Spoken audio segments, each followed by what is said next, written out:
Hello and welcome to GPTV on Tuesday, the 22nd of September. My name's Philip Kingston. And I'm Gary Peer. And Gary, here we are. We're in the middle of spring and I'm still stuck in my house, but I thought I'd at least raise the standard, although sitting here in a shirt, tie and jacket in my underpants is just, I'm so done with this. No, I was just about to say how elegant you look there, what a class act you are, and then of course you ruined it all because of the below the belt comment there, Phil. But good that you've dressed up for our viewers, and I think it's befitting. It looks like you're chomping at the bit.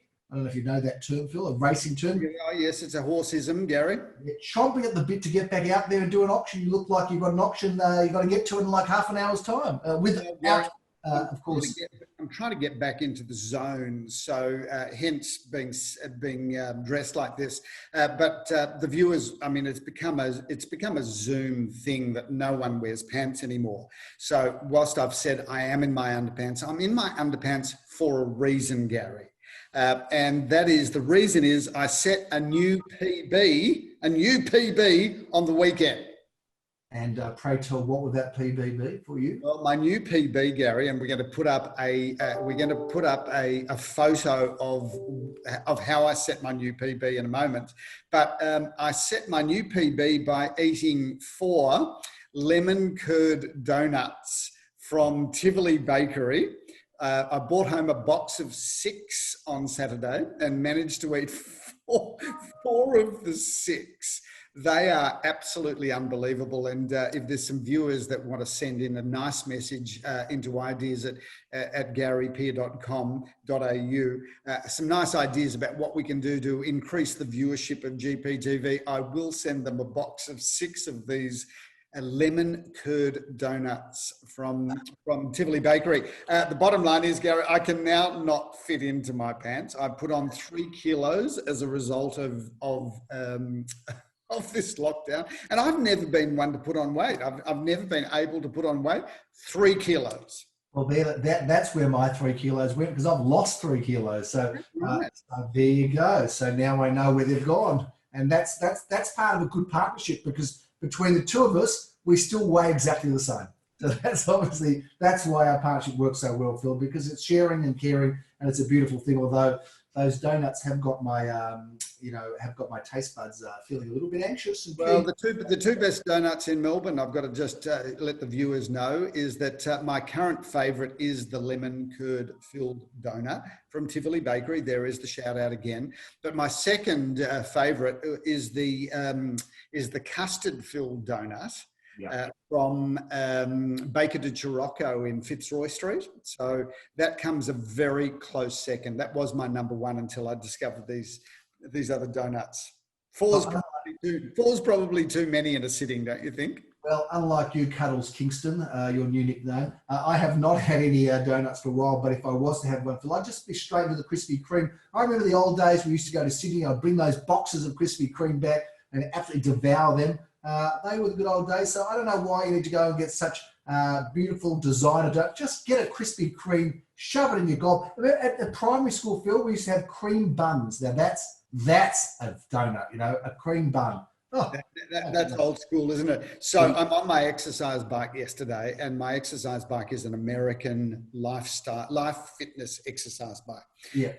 And it tells you, because it monitors your heart, it also monitors the number of calories you burn during your cardio workout. So I did a 30-minute cardio burn, Gary, where I worked out at 70% of maximum heart rate, which, according to all of the information, means that when you're exercising at 70% maximum heart rate, you're in the fat burn zone. So 30 minutes, I was sweating at the end of it. So it was a fairly good workout. I burnt 200 calories. So of course, I immediately jumped on Google and said to Dr. Google, how many calories in a donut? And it just so happens that there's 200 calories in a donut. So for every donut you eat, Gary, you've got to do 30 minutes of cardio. So essentially yesterday I had to do 2 hours of cardio to burn off those 4 donuts. After that, I'm not sure it's worth it. Yeah, Anna Lash is still up 3 kilos, so I'm not quite sure what the story or message is, but it is a real estate show. Can we just focus on that? Because people might have clicked on this and think, This is just a private live conversation that we're having here. Got nothing to do with property. We are talking about property. I have got some beef today, Phil, because, you know, every now and then I've got my beef, and I know that there's going to be a Gary's Beef logo coming up very shortly. But, you know, I think if you're a Liberal voter or a Labor voter or a Greens voter or is it called the Reason Party voter, I think whichever voter you might be, Phil, I've got to say, I don't understand why you can go to Dan Murphy's, you can have a drink, be in a store with lots of people, go to a supermarket and be in a store with lots of people, but you cannot have one person come to an open for inspection with an agent with gloves and a mask and sprays and everything else. You've got to tell me how we can't do that, Philip. The industry is pleading, not on behalf of real estate agents, because God knows we're a long way down the pecking order of any consideration. We know that. But the consumer, the public, Phil, people need to move homes. They've sold, they can't settle, they can't move into smaller places, they need to get out of properties, they need to go into properties. This is an absolute disaster, Phil, and there's just no accountability for a complete shut door on this conversation. Can you just tell me why I shouldn't have beef and be pissed off about this, because I am? Well, before I answer your question, Gary, I just want to say shout out to Julia from Sydney, who has become a regular watcher of the show. And I had, through secondhand information, that Julia had spoken to a person in Sydney who also watches the show. And Julia said to this person in Sydney, you know what, I've only been watching the show for a little while. I'm kind of enjoying it, but they're very right-wing, aren't they? So here you go again, straight into it, Gary. I don't think it's right. Straight into your right-wing conservative views. But this is not about right-wing, Phil, because I can tell you now, if it would be a Liberal Premier, I'm going to say this, I'd have the same beef. It'd be no different. It would be my beef. It wouldn't be a different grading of beef. It'd be the same grading of beef. And I mean, if you're going to get me on that, Phil, about, because it's got nothing to do with politics, it's just a logical thing. I mean, this unable to answer questions about who ordered the curfew. I mean, can you imagine in our business, someone stuffed something up and we said, well, we can't answer that or find out the answer to that. I mean, it doesn't matter if you're Liberal or Labor or Greens or Nationals or whatever. People got to take accountability, Phil. And from that point of view, I'm sorry, I'm disappointed with our Premier, and I don't care who you vote for. If it was a Liberal Premier, I'd be just as disappointed about it, because there are plenty of Labor states that aren't in this situation, Philip. You know, Queensland's not in this situation. Western Australia aren't in this situation. They're Labor states. Good luck to them. Their border policies aren't too popular, but that's another story. I've got to say, Phil, we have been let down here. And, you know, we're the only state, I don't think Victorians are so different. We're the only state that's in this harsh lockdown. We're in trouble. And I don't think you can turn around and blame the people of Victoria. That would be the only other thing you could do. Well, in the interest, Gary, now that you've had your beef, Yeah. you've had your beef, and in the interest of ensuring that we don't lose 50% of our viewers, which is, you know, 50% who don't have right-wing fascist attitudes. Like, how can be a fascist? It's not about right-wing. Your right-wing fascist attitudes. I'm going to be the centrist of this debate. I think that ultimately, first of all, we live in a functioning democracy. You will get your opportunity to voice your concern at the next election, but also obviously the rule book will be in 5 years' time or 6 years' time, when we're no longer in this crisis and people have had an opportunity to look backwards to say who did it well, who did it not so well, and who did it indifferently. I think the jury will be out. So there's plenty to criticise, but I'm not sure that those that are criticising have got any great answers to put on the table either. The jury will be out, will it? There's thousands of cases in Victoria, none anywhere else, and the jury will be out on that fact. I think the jury will be out as to whether you can just continue to blame Premier Dan. Well, we're in this situation. It's not. I'm not just blaming Premier Dan for what's happened. I just wish that there would be we stuffed up. I'm sorry. We'll own it and we'll deal with it and try to get us back on track. I'd be okay with that. I'd be actually okay. Well, I think on that note, Gary, you've had your beef. Let's move along. I have to move along. And again, it's not a political statement, Philip, because I may well vote for Labor in the next election, Philip, if I feel inclined to do so. So there you go. Phil, let's move on and talk about some of the things that are going on in the property market. We've got a great property to talk about. You've seen this place in Glen Isle Road, 441A Glen Isle Road. It is, Philip. What an incredible property this is with the basement. I've been past it. It looks like something that you would see in the magazine of best properties. Tell us a bit about it. Gary, this is definitely a benchmark setting property. It's one of the best I've ever seen. You wouldn't see any better in Toorak or Malvern or the depths of Brighton. This is world leading architecture. Shout out to the couple that have produced this. They essentially looked around to buy something fabulous and couldn't find it. So they decided, if we can't find it, we've got to produce it ourselves, which was not their first option. So they sourced land, they sourced an architect, they sourced a builder, and they put their heart and sweat and tears into this. They're going to be living in one of them, Gary. So this is not really a commercial development. This was really just done to satisfy their very high standards. This is the home with everything from basement garage to swimming pool to lift to luxurious finishes. You'd have to look at a lot of property before you found one as good as this. Brand new, architect award-winning design, absolutely every possible conceivable luxury is included. We're talking 5 bedrooms, 4 bathrooms, if I'm not mistaken, Philip, parking for 4 cars. So call Maxine because she has been involved in this one. And this is something special. Phil, there's been a few sales, not a lot of them.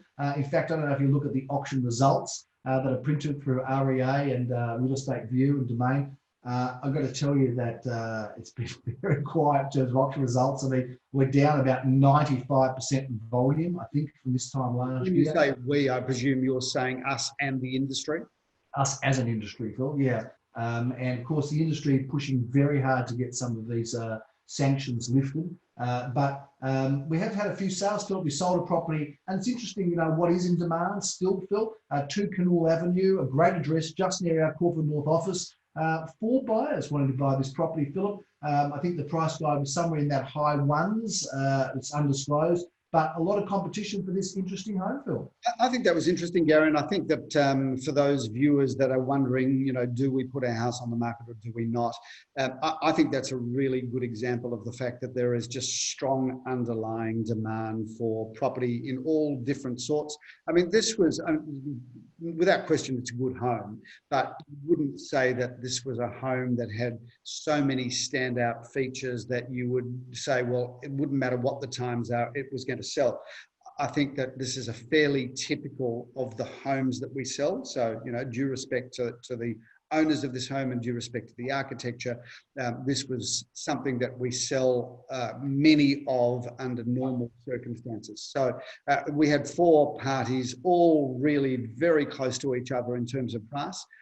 And 4 buyers on any property at any time, even in the middle of a boom, when you have 4 buyers within 1, 2, 3% of each other, that really does show strong activity. So this is a real-time example of the fact that we might be under lockdown, but buyers are still thinking about transacting. So if you're a seller and you're wondering what to do, that's just a classic example, and maybe go on Google Earth or go on Google Street View, have a look at this home, because you'll see that lovely home in a nice position, but no standout features that would say, well, you are always going to get strong interest in this. No, but pretty home, Phil, pretty facade, great location, as you've said, and great potential. All the buyers that are looking at that are looking at doing a number on it, bringing it up to 2020 or 21 by the time they finish with the standards. But great property and greatly competitive. Philip, Hawthorne Road, Joel Sir now is on a roll at 293 to 295. I think it is Hawthorne Road.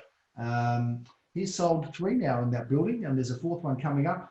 Been very busy. That one was sold for $670,000, Phil. Congratulations to the vendor. Well done, Joel, sir. That's a really good development, Gary. That's what we call the upside down development, because we've got all of the bedrooms on the ground floor with the entertaining area up on the top floor. So as a result of that, the entertaining area, which is where you spend all of your time when you're not asleep, is bright and sunny, and great security there, Gary. That comes probably with one of the best security systems you'll ever find in real estate, because that development is built next door to the Caulfield Police Station. Right. How bad would it be, or how bad an indictment would it be on our police force if you did get broken into when you live next door to a police station. Great. And right now, Phil, if you settle on that property within a week or two, you don't want to be wandering around outside there at 9:01. That's right. I don't know if you know, but one of our team members took their dog outside to relieve itself just outside her apartment, and like 10 o'clock at night, and the red lights went off. No mask, breaking curfew, all the best, got fined by the police. So Is that right? Is that right? this is sort of crazy stuff that's going on right now. Anyway, Hawthorne Road was a great sale. Balaclava Road, Philip, we sold a property there at 155 to 157 Balaclava Road. Sorry, I'm squinting while I'm looking, not wearing my glasses here, but that was also sold, as was a property in Argyle Street. Building on the corner of Rosemont Avenue. Great opportunity to get into the heart of North Caulfield. I like that building. It's a good looking building. Great spot there, Phil. Price is undisclosed, but circa 700 to 800 is a range. And of course, Argyle Street, a very nice compact apartment there, which was sold. The price range 310 to 340, sold within the price range. I think we can say that very safely. So there have been properties still selling, Philip, but more exciting than real estate, if you can believe it. Can't believe I'd ever in my life say this, Philip. It is the great art competition, the drawing competition. And let's start putting up some of our nominations, Phil, because I think we've got a week to go. The great drawing competition is out there, people dreaming, thinking about what they're going to do. There's images of people on holidays, digging holes, going away, out in the bay, all sorts of fantastic. We've got 1 week left, so we've got great prizes, of course, lost vouchers. Somebody still wants to join the competition. What do they do, Gary? They just have to send it in to ideas@garypeer.com.au, because this is the week, Philip. We'll be putting it out to the judges. We'll be putting it out to our team and say, here is your opportunity to judge the great drawing competition. And of course, we will be giving a first and second prize and a pat on the back to everybody with, of course, social distancing. Imagine if we discover some incredible new talent, Gary, and somebody wins our competition and goes on to, win the Australian Archibald Prize, and then I can't. There's probably a whole lot of other art prizes. The Nobel Peace Prize, maybe, Phil. But we might discover some new talent, Gary. We could well do so, Philip. And of course, it's been a festive week. It's been, of course, Jewish New Year, which has been very unusual for a lot of people in the Jewish community, Philip. They haven't been able to congregate with their family, and certainly not being able to go to synagogue to pray.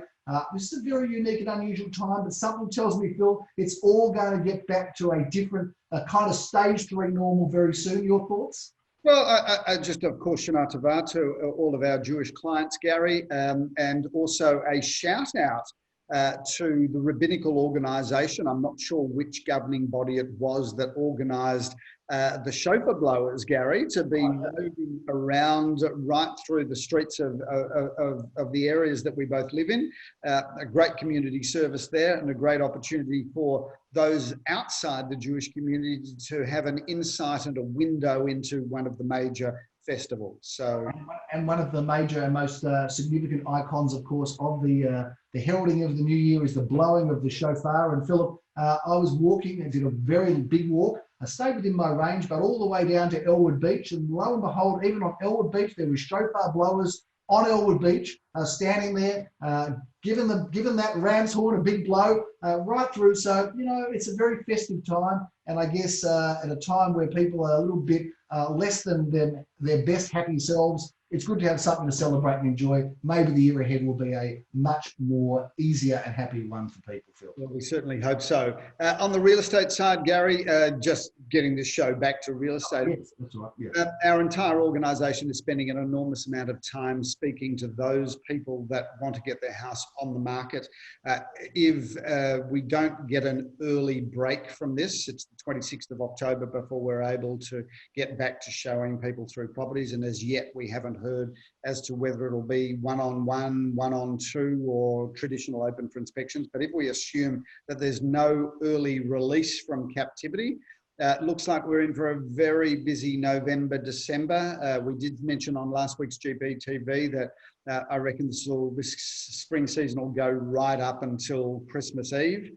And then probably come back pretty hard in the early new year. But for those viewers that are thinking about selling this year, you do really need to be making contact with us now, because we are scheduling a lot of activity for November.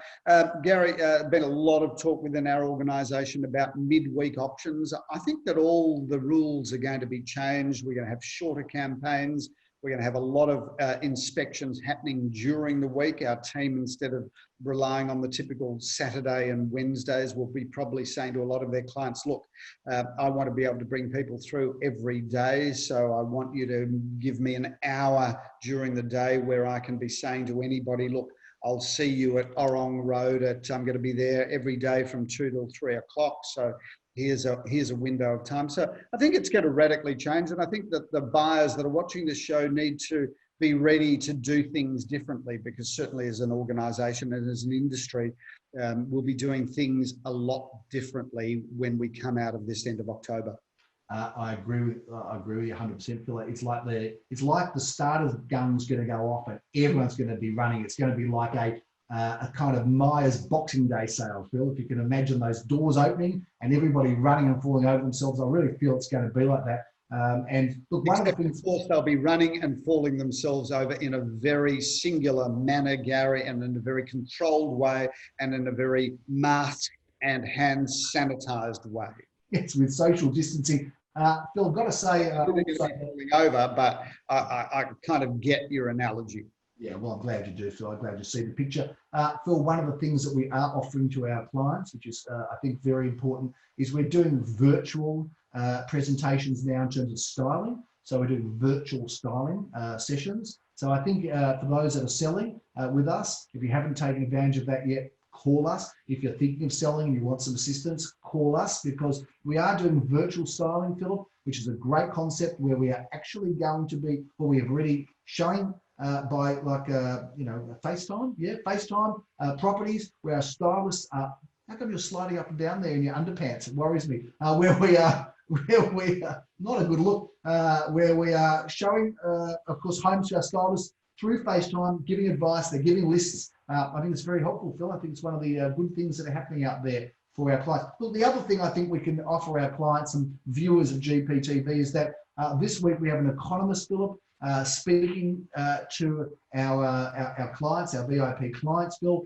If you are watching this show and you're not registered as a VIP client, or then please send us an email, say I want to be on that Zoom meeting with your economist. It's happening on Thursday afternoon, Phil. This is no ordinary economist, Gary. This is Nerida from REA, realestate.com, the REA group. She is one of Australia's foremost economic commentators about property. So certainly if you have an interest in property, which is pretty much why you'd be watching this show, it wouldn't be for the humour. But ultimately, that's going to be fascinating, getting her insights about where property's heading 2021. Nerida Conisbee, Chief Economist, REA, speaking to our clients via Zoom, Philip, on Thursday. If you want to see it, send in your email address. We'll shoot you out an invitation. Just send it into ideas@garypeer.com.au. We will look after you and make sure you're aware. Please go to a bit of trouble and dress up nicely, because you're going to be the one that's going to be interviewing her, and we want to make sure that you set a certain standard that's significantly higher than the one that you're setting through GPTV. I've got the questions here in my hot little hand, Philip, ready to go. So that's a bit of a feature. So there is lots going on. You are sliding up and down, making me feeling a little bit awkward there, Phil. So I think we're going to wrap up the show now. But that's a big wrap on GPTV. There's so much going on. The drawing competition, the economist, the market coming back, sales are happening, listings are happening. It's all happening out there in the world of real estate, at least how we see it on GPTV. And we look forward to seeing you next week. I'm Gary Peer. I'm Philip Kingston. Have a fabulous, healthy and safe week.